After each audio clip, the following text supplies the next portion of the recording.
I mentioned earlier, music continues to be with you, and even on the website it says that there's more to come. This is not the end of the story. The book is done.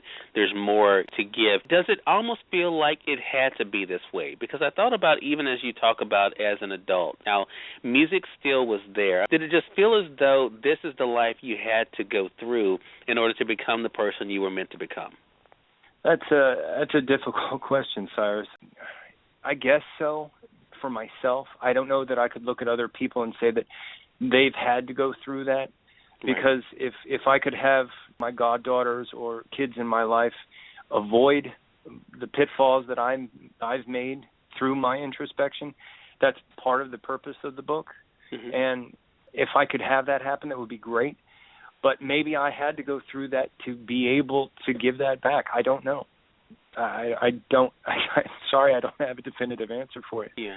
Yeah, and I think, but I think that in itself probably is a great answer, because I think it probably is a personal thing. And the only reason I ask you that question is because it does seem as though it all came together. You were able to reflect and know where you came from and what could have happened.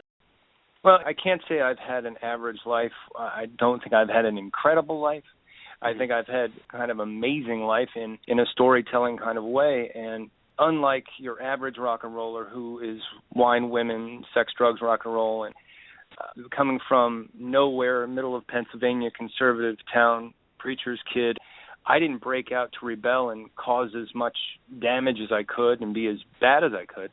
I just wanted to find out about life and live it. And I was lucky because I didn't do many dangerous things. I didn't do many illegal things. But I certainly wanted to have fun, and I grew up very, very fast, sexually and in my adolescence, and womanizing and drinking and that kind of stuff. And I kind of got it out of the way early. A lot of people have told me that they think that that's bad. I'm way too young, and they're probably right.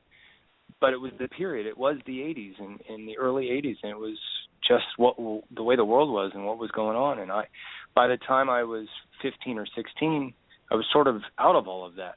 I wasn't hanging out with my high school classmates that much and drinking it at high school parties. I did a lot of that partying later in college, but I had done more of that in junior high and grew up early in so many ways, and that's why getting out of my town and getting out of college, I couldn't wait to get to New York City, but in a career way, in a music way, rather than in a let's go party way.